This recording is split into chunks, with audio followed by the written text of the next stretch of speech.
biologis itu pada masa dewasa terbagi menjadi dua. Yang pertama ada biologis pada masa dewasa dini. Dewasa dini ini biasa kita sebut sebagai dewasa awal.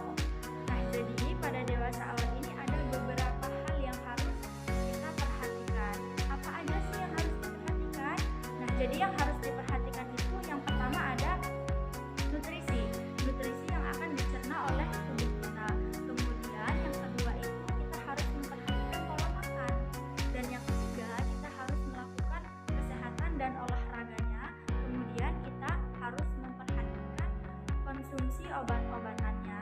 Nah, yang kedua biologis terhadap perkembangan dewasa pada masa dewasa madya. Dewasa madya ini biasanya orang-orang menyebutnya sebagai dewasa akhir.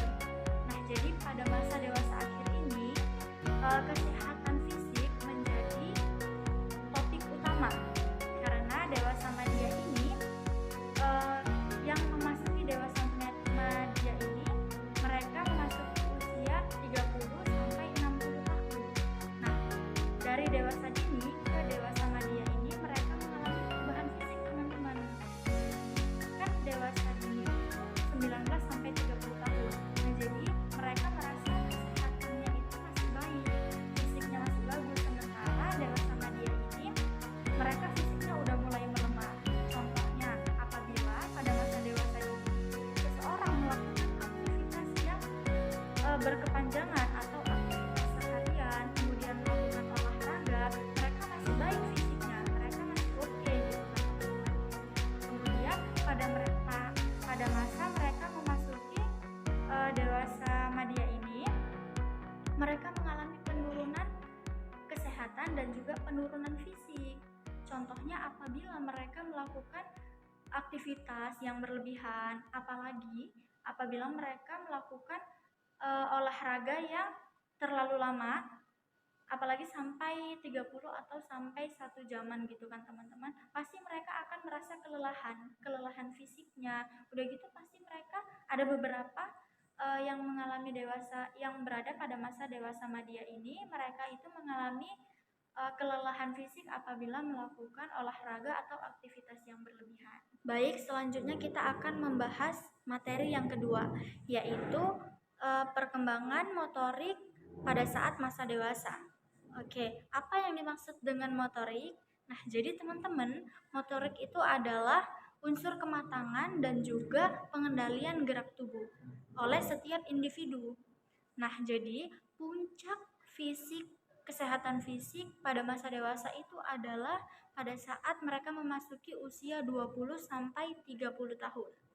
Nah, kemampuan motorik ini mempunyai hubungan yang sangat positif dengan kondisi fisik yang kuat serta kesehatan yang baik. Seseorang dewasa yang memiliki kondisi fisik yang kuat serta kesehatan yang baik akan mengembangkan secara maksimal keterampilan-keterampilan yang mereka miliki secara lebih baik lagi dibandingkan orang yang tidak memiliki perkembangan motorik. Jadi orang yang cenderung memiliki perkembangan motorik ini akan melakukan aktivitas atau pekerjaan yang membutuhkan fisik yang kuat secara lebih baik lagi. Baik, selanjutnya yaitu perkembangan kognitif pada masa dewasa. Nah, jadi perkembangan kognitif pada masa dewasa yaitu perubahan pada kemampuan berpikir intelijensi dan juga bahasa. Perkembangan kognitif ini terbagi menjadi beberapa macam. Nah, yang pertama tahap mencari prestasi, di mana pada tahap ini merupakan penerapan intelektualitas individu pada masa dewasa. Nah, pada situasi yang melibatkan konsentrasi besar untuk mencapai tujuan pada jangka panjang.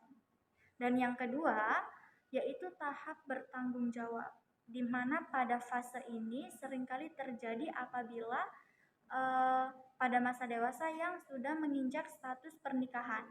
Jadi mereka akan bertanggung jawab terhadap istri mereka, anak-anak, serta keturunan mereka. Nah, jadi pada masa ini yaitu adanya tanggung jawab pada keluarga dan juga lingkungan sosial. Pada fase ini akan terus berkelanjutan pada masa dewasa madya atau biasa yang disebut dengan dewasa akhir. Nah, yang terakhir yaitu perkembangan sosioemosional pada saat masa dewasa. Nah, jadi sosioemosional pada masa dewasa yaitu perubahan antara hubungan dirinya dengan orang lain, juga perubahan emosi dan juga perubahan kepribadian sosial. Nah, perubahan emosi sosial sangat keterkaitan dengan adanya perubahan minat. Adapun kondisi yang mempengaruhi perubahan minat pada masa ini adalah perubahan kondisi kesehatan, perubahan status sosial, dan juga perubahan dalam pola kehidupan. Nah, jadi pembahasan ini adalah pembahasan mengenai perkembangan pada masa dewasa, maupun itu perkembangan dewasa secara dini ataupun dewasa madya. Nah, jadi semoga pembahasan ini dapat bermanfaat buat saya dan buat kita semua. Lebih dan kurangnya saya mohon maaf. Assalamualaikum warahmatullahi wabarakatuh.